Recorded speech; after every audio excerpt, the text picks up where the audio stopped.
In the 70s, rock stars were treated like gods, and no band epitomized that position. No band bestrode the globe like a colossus, quite like Led Zeppelin did. They were emblematic of everything that was crazy about rock music in the 70s: the excess, the groupies, the drugs, the hard living, the Lear Jets, the whole thing, man. Led Zeppelin was the biggest band in the world for a long span during the 70s, and I contend that their position has never really been eclipsed.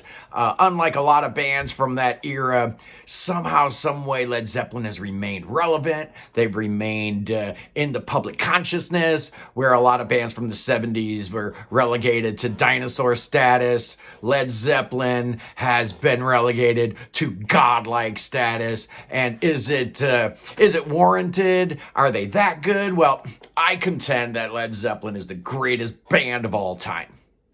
Yeah, they're not my favorite band.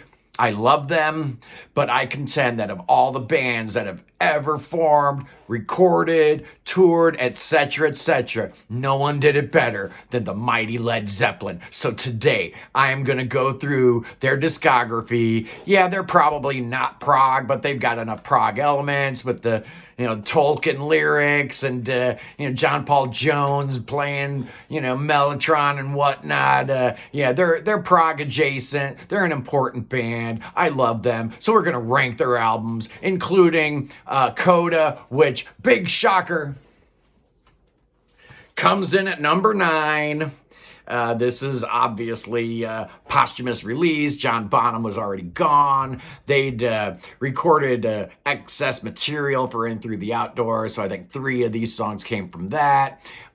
They had used up a lot of their good excess material already with Physical Graffiti, so the cupboard was pretty bare. There's not a lot here that's great. There's a couple songs here that are good, but overall Coda is an afterthought. It's not essential, but every one of their 8 actual studio albums most certainly is essential. At number 8, being a prog guy, I'm going to go with the debut. You could make a case that this album deserves to be much higher. It's a great blues rock album, but there's very little here to interest a prog rock fan. The only thing prog about this album is some of the song lengths run a little bit long, but this is a blues rock album. This is the New Yardbirds. You got to remember where Led Zeppelin came from. They were going to be called the New Yardbirds. Their first few shows, they were the New Yardbirds, and then Chris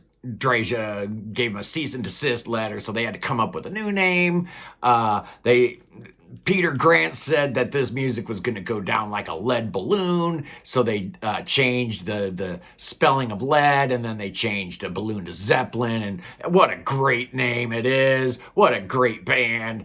This was a great way to start out 1969, but they would do an even better album in 1969. At number 7, I'm going with Presence. This was an album that was recorded under great duress. Robert Plant had lost his son. Jimmy Page's heroin problem was starting up here. It's kind of a return to form after the double album that preceded it. It's got Achilles' Last Stand on it. T for One. Nobody's fault. I actually really like Presence. I think it's a great album that gets a little bit of a short shrift among Zeppelin fans, and that's not cool. It's a very, very good album. I like it a lot. Next up at number 6, I think. There's only 9 here. How could I not know? Their final album, In Through the Outdoor. I really like this album a lot. Yeah, I got the paper bag sleeve. But this was done in a totally different way than other Zeppelin albums. A lot of these songs originated from John Paul Jones. He had just bought a Yamaha synthesizer, so a lot of these songs are synthesizer based. In the Evening, Fool in the Rain, Carousel Ombre. What a great track that is. Oh my goodness. If people don't think Zeppelin is prog, there's a couple moments on here that you could actually point out to people to kind of change their mind a little bit there. I think I'm at number 5. One. Yeah, not counting. Whatever. At number 5, I'm going with Led Zeppelin 3 from 1970. This was more of an acoustic, folky kind of affair after the 2 hard charging albums that preceded it.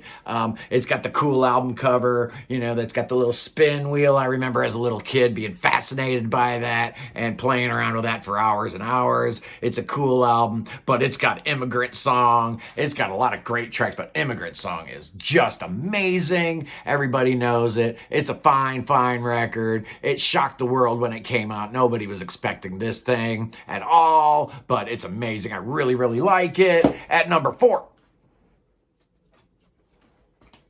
Physical Graffiti from 1975.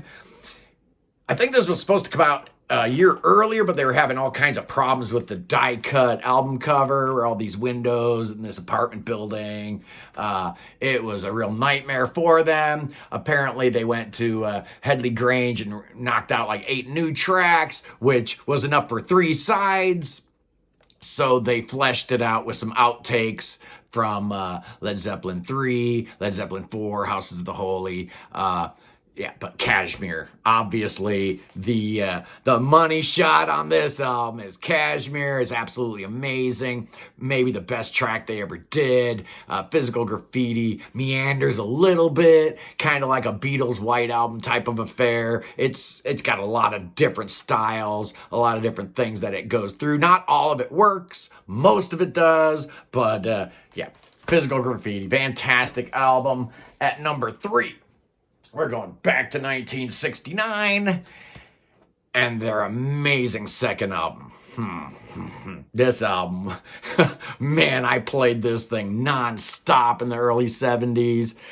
My dad had this album at the house, and I just played it constantly. I just love it. The album cover still harkens back to the 60s, but this is where Led Zeppelin really took off. These are better songs than on the first album. They're performed in a much more interesting way. The production's better.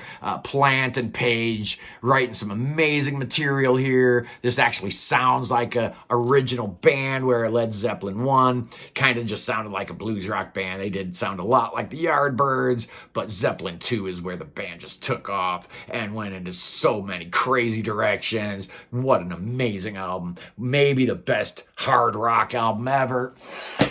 At number 2, I'm going with the classic Untitled from 1971. You can call it Zeppelin 4. You can call it Zoso. You can call it Symbols, or whatever you want to call it. Runes. I've heard people call it that.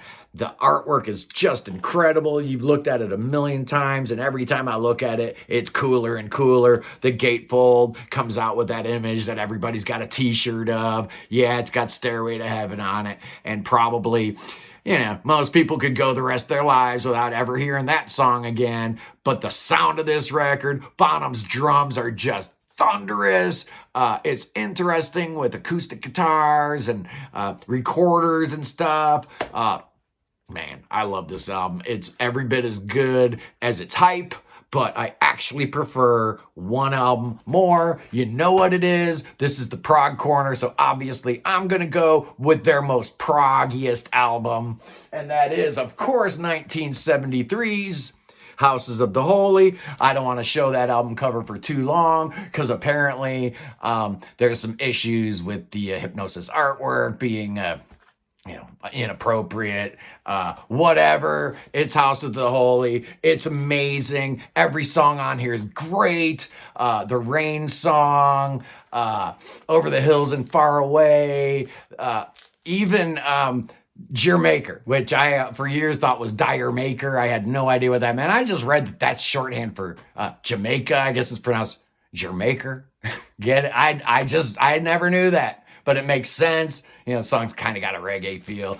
Dancing Days, The Ocean. Come on, man. This album is perfect. It's amazing. I can't show that album cover. Don't want to get in trouble.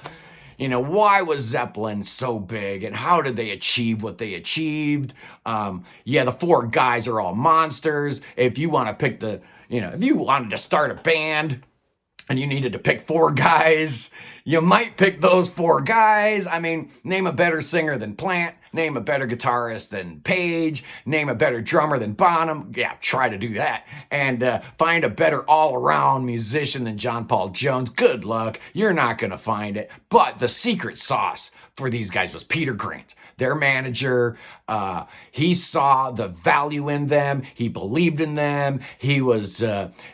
Led Zeppelin was his only client. He didn't have any other bands he worked with. He toured with them. You've seen on The Song Remains the Same, where he's, this big giant of a man, 300-pound, ex-bouncer, ex-wrestler, and nobody messed with his clients. Nobody messed with his band. And that presence, that strong physical presence, you'd see him prowling around Zeppelin concerts looking for recording devices, looking for bootleg T-shirts and stuff out in the parking lot. He was the man with the iron fist that demanded promoters pay and pay. He demanded 90% of gate receipts for his band.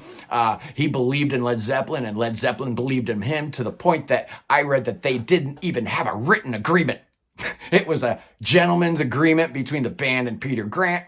He died in 1995, but his ability to see what the future of rock music meant, and he truly understood the American market. If you look at Zeppelin's concert dates throughout the 70s, about 85% of them were in the U.S. He understood how important the market was, and that's a big reason why Zeppelin is still the biggest band in the world today. Yeah, the 4 guys in the band certainly deserve a lot of credit for that, but the great Peter Grant is for my money, the reason why we still talk about Led Zeppelin the way we do, as one of the greatest bands of all time. For my money, they are the greatest band of all time. But, that's up for debate. Are they prog? They're not really a prog band, but I love them.